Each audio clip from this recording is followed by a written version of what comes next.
పాపాల భైరవుడు అంట ఫామ్ హౌస్లో ఉన్నాడంట, మళ్ళీ రావాలనంట. ఆయన కోసం అంట మన అందరం ఎదురు చూస్తున్నామంట. ఇది వీళ్ళ జాతి, వీళ్ళ నీతి. అందుకే మిత్రులారా, ఏది ఉన్నా ఉన్నది ఉన్నట్టు చెప్తా, చెప్పిందే చేస్తా, చేసిందే చెప్తా, కాకపోతే కాదని చెప్తా.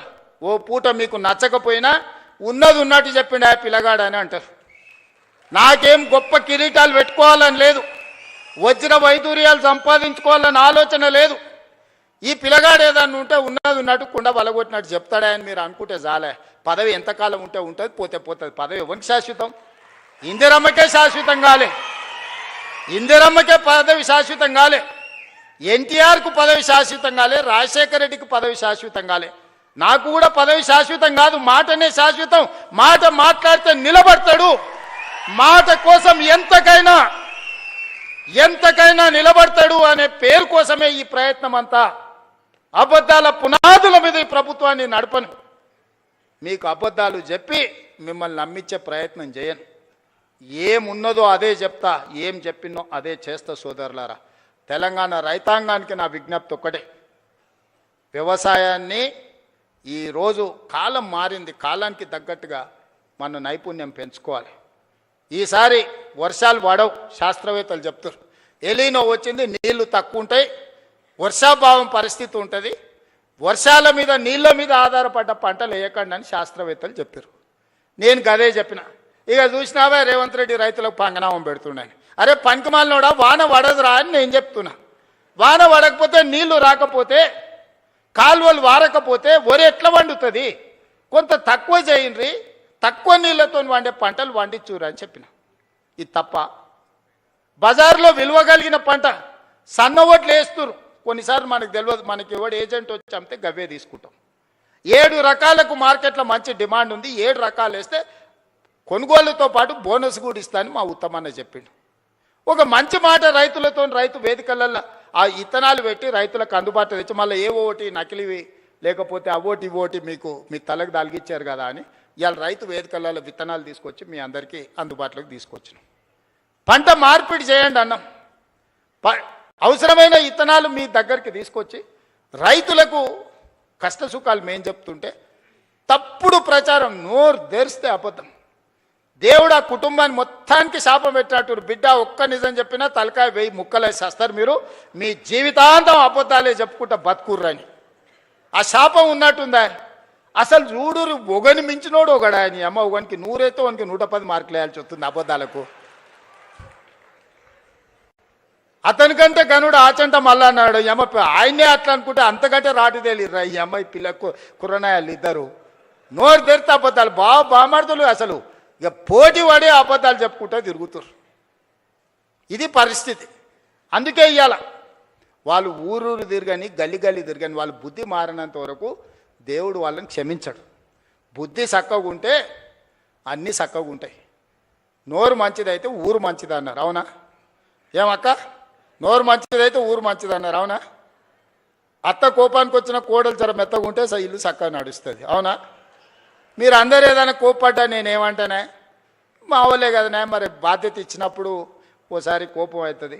ఇంటి పెద్ద మనిషి దసరా పండుగకు అందరికి బట్టలు తెచ్చినా ఈ కలర్ నాకు నచ్చలేదు అంటారు కోడలు, అత్త తెస్తే, అవునా? ఉంటాయి ఇవన్నీ సమస్యలు. గంతెందుకే మా అక్కల్ని అడగదలుచుకున్నా, బతుకమ్మ సీరియల్ యాడ్ ఉండే అక్క, వాళ్ళు ఇచ్చినాడు బతుకమ్మ సీరియల్ అయితే జొన్నసేన కాడ పిట్టలకు భయపడనికే కట్టేది. ఇవాళ మనం ఇచ్చిన ఇందిరమ్మ సీరియల్కో మా అక్క మా పెద్దమ్మ మంచిగా కట్టుకొని వచ్చింది. పండుగ నాడు మా తమ్ముడు ఉన్నట్టున్నాడు అని చెప్పి మా తమ్ముని కలుగుతాని పండుగ పూట చీర పెడితే సారే అనుకుంటుంది పుట్టింటోళ్ళు పెడితే. ఇవాళ నేను పెట్టిన సీరియల్ కట్టుకొని మా అక్కలు వచ్చారు సంతోషంగా. పోయినసారి ఇప్పుడు పాలపిట్టే చీర ఇచ్చినా వచ్చేసారి సిల్కపచ్చ చీర ఇస్తున్నాం మా అక్కలకు మళ్ళీ తొందరలోనే. ఒక్క దాంట్లోనే వాళ్ళు దొంగతనం చేయకుండా, దోపిడీ చేయకుండా ప్రజలకు వనుకొచ్చేది ఏదైనా చేసిరా? ఏదైనా నాకు కొంత సమయం పడుతుంది. కొత్త సంసారమైనా మా అక్కలు మా తమ్ముళ్ళు ఈయనే ఉన్నారు. ఇంటోళ్ళం కాదా అని ఇల్లు ఎడిగలు పెడితే కొంత సమయం పడుతుందా అనే, స్టవ్ కొనాలన్నా, గిన్నెలు కొనాలన్నా, ఉప్పు పప్పు ఏది కొనాలన్నా కొంత సమయం పడుతుంది. ఓ పూట అవసరమైతే అన్నున్నా వండుకోనికే కష్టమవుతుంది, లేకపోతే వండితే ఒకసారి కుదరదు, ఉపాసం వండాల్సి వస్తుంది. సంసారం సర్దుకొని పోవాలి. సంసారాన్ని బజార్లో పెట్టుకుంటే మన గౌరవమే తగ్గుద్ది. అందుకే ఇవాళ అన్ని రకాలుగా ఈ 30 నెలలు కష్టపడి కొలిక్కి తెచ్చినాం.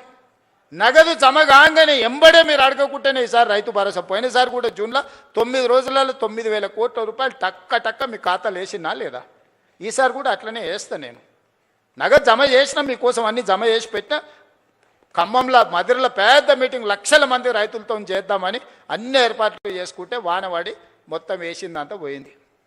మా బట్టాన ఫోన్ చేసిండు, మొత్తం ఇట్లయింది కదా, మళ్ళీ వారం వాయిదా పెట్టేద్దామని.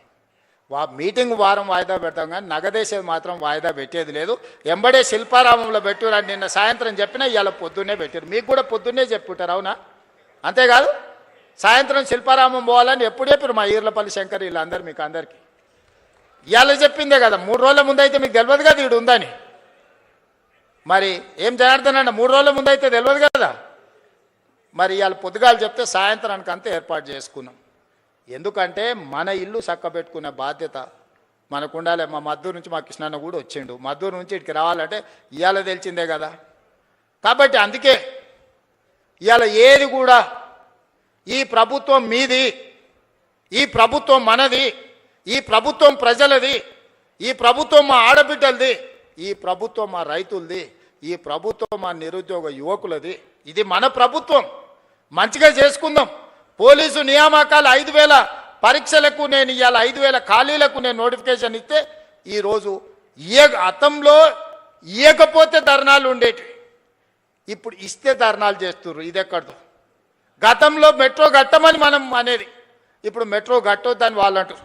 గతంలో మూసిని ప్రక్షాళన చేయమని మనం అనేది, ఇప్పుడు మూసి చేయడానికే వీల్లేదంటారు.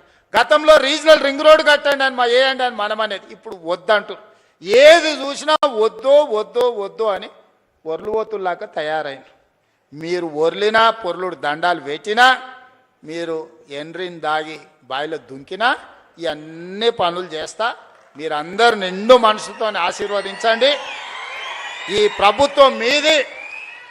ఈ ప్రభుత్వాన్ని కంచేసి కాపాడుకున్న బాధ్యత మా రైతాంగ సోదరులదే. ఇలా ఏం చేయకపోయినా మీ భార్య భర్తలు మాట్లాడుకునేది అయితే ఇంటలేమా, ఓటు ఎక్కువనో ఓటు తక్కువనో ఇచ్చినాం. కానీ మీ సంసారంలో సిచ్చు పెట్టే కేసీఆర్ లాంటి తప్పుడు పనులు మాత్రం చేయదలుచుకోలేదు. మళ్ళీ వచ్చిర్రా, ఇక చివరికి భార్య భర్తలు మాట్లాడుకునే స్వేచ్ఛ కూడా ఈ రాష్ట్రంలో లేకుండా పోతుంది. అట్లాంటి వాళ్ళని మళ్ళీ రానిచ్చే సమస్యనే లేదు. చాలా మంది దీంట్లో అరుంధతి సినిమా ఎంతమంది చూసిండ్రా? చేతురి ఆ పశుపతిని బంధించిర్రా?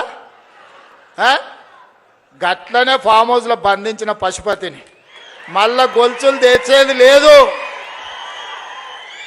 అరుంధతి సినిమాలో రాక్షసుని ఎట్లయితే బంగళాల బూతు బంగళాలు వేసి బంధించినమో, ఈ రాక్షసుని కూడా ఫామ్ హౌస్లో గొలుసులు వేసి మా రైతులు బంధించారు. బయటకు రానిచ్చేది లేదు. ఇక గదే జైలు, గదే మొత్తం. అంతేనా? సిద్ధమే కదా? మరి గట్టిగా సపట్లు కొట్టూరు. ఇక బట్టనా నమ్మకం వచ్చిందా నీకు? నమ్మకం వచ్చింది కదా? ఓకే, ధన్యవాదాలు సోదరులారా.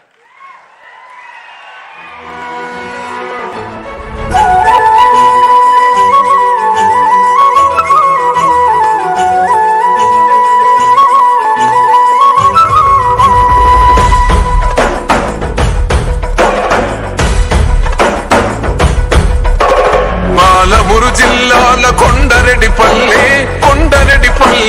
కొండరెడ్డిపల్లెలో కొన్నదొక తల్లి పాలమూరు జిల్లాల కొండరెడ్డిపల్లె